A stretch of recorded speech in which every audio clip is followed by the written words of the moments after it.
प्रिय विद्यार्थियों नमस्कार। मैं डॉक्टर फरहीन सैयद, माध्यमिक शिक्षक, शासकीय हाई स्कूल पलसोड़ा, जिला उज्जैन, सामाजिक विज्ञान विषय की आज की कक्षा में आपका स्वागत करती हूँ।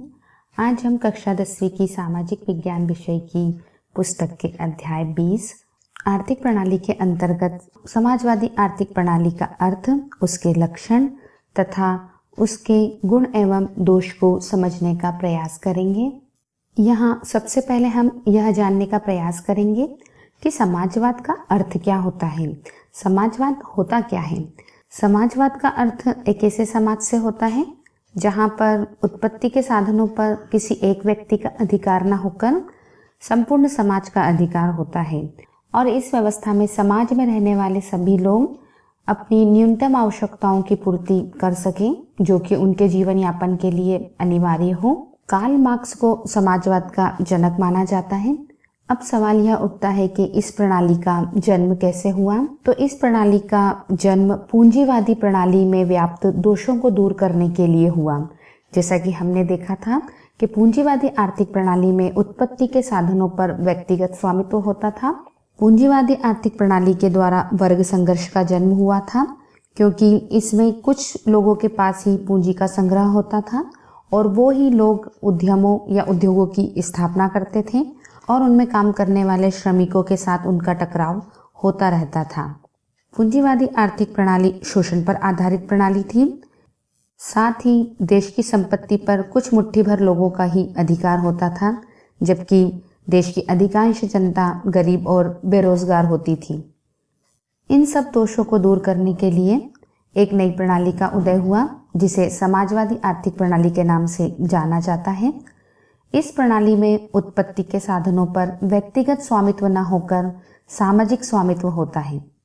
समाजवाद को परिभाषित करते हुए प्रोफेसर डिकिंसन ने लिखा है, समाजवाद समाज की एक ऐसी आर्थिक प्रणाली है जिसमें उत्पत्ति के भौतिक साधनों पर सामाजिक स्वामित्व होता है तथा उनका संचालन एक सामान्य योजना के अंतर्गत संपूर्ण समाज के प्रतिनिधित्व एवं उसके प्रति उत्तरदायी संस्थाओं द्वारा किया जाता है। समाज के सभी सदस्य समान अधिकारों के आधार पर ऐसे नियोजन एवं समाजीकृत उत्पादन के लाभों के अधिकारी होते हैं। अर्थात इस परिभाषा से स्पष्ट होता है कि समाजवादी आर्थिक प्रणाली एक ऐसी प्रणाली है जिसमें देश के भौतिक संसाधनों पर या भौतिक साधनों पर संपूर्ण समाज का स्वामित्व होता है और नियोजन की योजनाएं इस तरह से बनाई जाती हैं जिसमें समाज के अधिकतम लोगों को लाभ प्राप्त हो सके। आइए अब हम समाजवाद के लक्षण पर एक नज़र डालते हैं। समाजवाद के लक्षणों में पहला है उत्पादन के साधनों पर सामाजिक स्वामित्व। समाजवादी आर्थिक प्रणाली में उत्पत्ति के साधनों का प्रयोग सामाजिक कल्याण के लिए किया जाता है। इसमें व्यक्तिगत लाभ के स्थान पर सामाजिक कल्याण की भावना का महत्वपूर्ण स्थान होता है, क्योंकि इस प्रणाली में उत्पत्ति के साधनों का स्वामित्व सरकार या समाज के पास होता है। फलतः इस प्रणाली में आर्थिक शोषण की कोई संभावना नहीं रहती तथा सामाजिक कल्याण में वृद्धि होती रहती है। अगला लक्षण है आर्थिक नियोजन। समाजवादी प्रणाली एक नियोजित प्रणाली होती है। इसमें केंद्रीय नियोजन का महत्वपूर्ण स्थान होता है। उत्पादन से संबंधित सभी निर्णय केंद्रीय नियोजन तंत्र के द्वारा लिए जाते हैं। फलतः आर्थिक विकास भी तेज होता है, क्योंकि उत्पादन संबंधी जो निर्णय लिए जाते हैं उसमें सार्वजनिक हितों को ध्यान में रखा जाता है। अगला लक्षण है आर्थिक समानता। इस प्रणाली में उत्पादन के साधनों पर राज्य का नियंत्रण होता है तथा साधनों का प्रयोग समाज के हित के लिए किया जाता है। चूंकि किसी एक व्यक्ति का उत्पादन के साधनों पर नियंत्रण नहीं होता है, इसलिए इस प्रणाली में व्यक्तिगत लाभ का भी कोई स्थान नहीं होता है और राज्य सभी के हितों के लिए कार्य करता है। इससे समाज में आर्थिक समानता पाई जाती है। समाजवादी प्रणाली का अगला लक्षण है शोषण की समाप्ति। समाजवादी आर्थिक प्रणाली में उत्पादन एवं वितरण पर सरकार का स्वामित्व एवं नियंत्रण होता है, इसलिए शोषण का प्रश्न ही नहीं उठता। श्रमिकों को उनके श्रम का समुचित प्रतिफल दिया जाता है। उत्पादन में श्रमिकों की भागीदारी होती है और उन्हें लाभ में से भी पर्याप्त हिस्सा प्राप्त होता है। अतः इस प्रणाली में शोषण समाप्त हो जाता है। अगला लक्षण है जीवन निर्वाह के लिए श्रम की आवश्यकता। इस प्रणाली में प्रत्येक व्यक्ति को अपने जीवन यापन हेतु श्रम करना होता है। इससे दूसरों की आय पर जीवन यापन करने वाला जो वर्ग होता है वह समाप्त हो जाता है। प्रत्येक व्यक्ति अपनी योग्यता के आधार पर कार्य करता है और बदले में उसे उसकी योग्यता का प्रतिफल प्राप्त होता है। अगला लक्षण है पूर्ण रोजगार की प्राप्ति। समाजवाद में उपलब्ध श्रमिकों के अनुसार आर्थिक गतिविधियों का संचालन होता है। इससे श्रम शक्ति के समुचित उपयोग पर पूर्ण ध्यान दिया जाता है। आर्थिक तेजी और मंदी भी पैदा नहीं होती, फलतः बेरोजगारी की समस्या उत्पन्न नहीं होती। अगला लक्षण है आर्थिक स्थायित्व। इस प्रणाली में आर्थिक गतिविधियों का संचालन नियोजित ढंग से किया जाता है। इससे तेजी एवं मंदी की समस्या पैदा नहीं होती। इस व्यवस्था में वस्तुओं का उत्पादन उनकी मांग के अनुसार किया जाता है, जिससे अर्थव्यवस्था में स्थायित्व बना रहता है। फलतः पूंजीवादी व्यवस्था की तरह व्यापार चक्र जैसी समस्या यहाँ पर उत्पन्न नहीं होती। अगला लक्षण है कीमत तंत्र की समाप्ति। समाजवाद में वस्तुओं की कीमतों का निर्धारण सरकार द्वारा किया जाता है।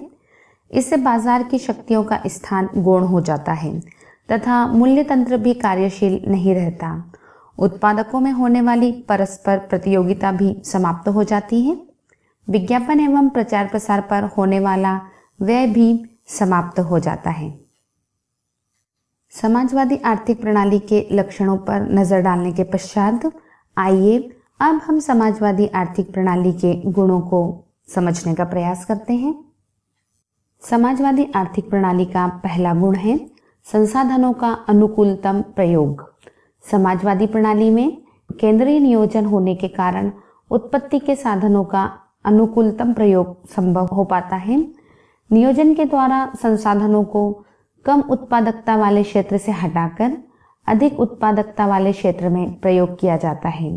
साथ ही इसमें अर्थव्यवस्था के विभिन्न क्षेत्रों की आर्थिक क्रियाओं में सामंजस्य स्थापित किया जाता है, जिससे साधनों का अनुकूलतम उपयोग हो सके। अर्थात इस प्रणाली में नियोजन का महत्वपूर्ण स्थान है और नियोजन के द्वारा ही विभिन्न क्षेत्रों में पाए जाने वाले पिछड़ेपन को या असमानता को दूर किया जाता है। अगला गुण है आर्थिक स्थायित्व।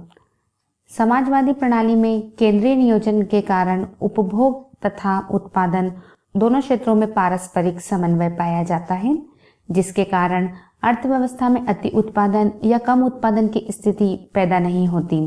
परिणाम स्वरूप अर्थव्यवस्था में आर्थिक स्थायित्व बना रहता है। अगला गुण है आर्थिक समानता।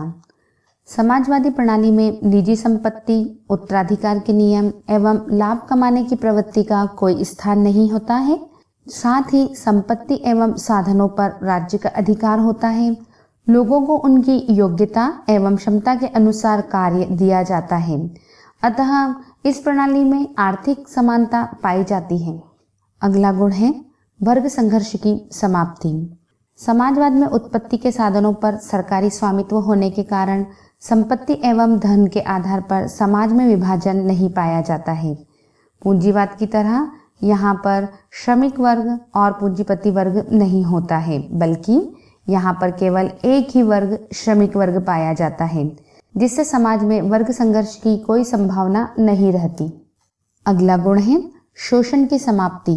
समाजवाद में न कोई पूंजीपति होता है और न कोई मजदूर होता है।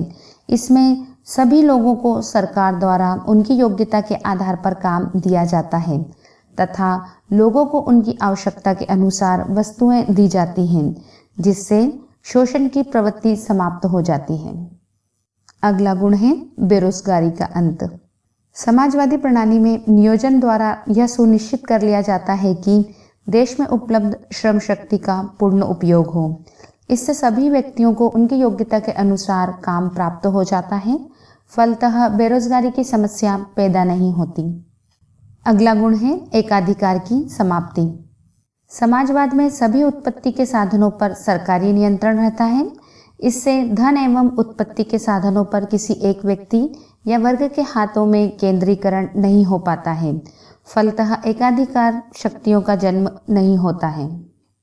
अगला गुण है सामाजिक सुरक्षा।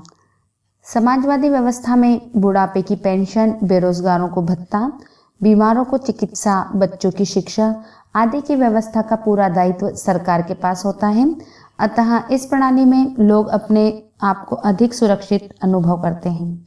समाजवादी आर्थिक प्रणाली के गुणों के पश्चात समाजवाद के कुछ दोष भी हैं जिन्हें हम समझने का प्रयास करते हैं। समाजवादी प्रणाली का पहला दोष है उपभोक्ता की संप्रभुता का अंत।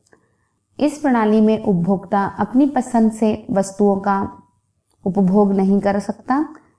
इसके अंतर्गत उपभोक्ता उन्हीं वस्तुओं और उतनी ही मात्रा का उपभोग करता है जो राज्य उन्हें देता है। अतः समाज में उपभोक्ता की संप्रभुता समाप्त हो जाती है। अगला दोष सत्ता का केंद्रीकरण। समाजवादी आर्थिक प्रणाली में शक्तियों का केंद्रीकरण किया जाता है। कारण यह है कि सभी आर्थिक क्रियाओं का संचालन सरकार के द्वारा होता है। सभी स्तरों पर सरकारी आदेशों को क्रियान्वित किया जाता है। अतः इस प्रणाली में सत्ता का पूर्णतः सरकार के हाथ में केंद्रीकरण हो जाता है तथा व्यक्तिगत स्वतंत्रता का कोई स्थान नहीं रहता। अगला दोष है उत्पादन कार्य में प्रेरणा का अभाव। क्योंकि हमने देखा है कि समाजवादी प्रणाली में सारे उत्पादन कार्यों पर सरकार का नियंत्रण होता है तथा व्यक्तिगत लाभ का कोई स्थान नहीं होता है, तब ऐसी स्थिति में श्रमिकों को अधिक कार्य करने की कोई प्रेरणा नहीं मिलती। नवीन आविष्कार, शोध एवं उत्पादन की तकनीकी आदि के प्रयोग में भी प्रेरणा नहीं मिलती है। अगला दोष व्यक्तिगत स्वतंत्रता का अभाव। समाजवादी अर्थव्यवस्था में सभी महत्वपूर्ण कार्य जैसे कि उत्पादन की मात्रा, वितरण का आधार, वस्तु की कीमत आदि सभी सरकार के द्वारा निश्चित किए जाते हैं। इस व्यवस्था में व्यक्ति की इच्छा का कोई स्थान नहीं होता। अतः समाजवाद में व्यक्तिगत स्वतंत्रता समाप्त हो जाती है। समाजवाद का अगला दोष है उत्पत्ति के साधनों का अविवेकपूर्ण उपयोग। समाजवाद में उत्पादन एवं वितरण से संबंधित सभी कार्य चूंकि सरकार द्वारा किए जाते हैं, किंतु इन कार्यों में अधिकारियों एवं कर्मचारियों को कोई व्यक्तिगत लाभ नहीं होता। फलतः त्वरित निर्णय नहीं लिए जाते। अनेक बार निर्णय गलत भी हो जाते हैं, जिससे उत्पत्ति के साधनों का उचित उपयोग नहीं हो पाता है।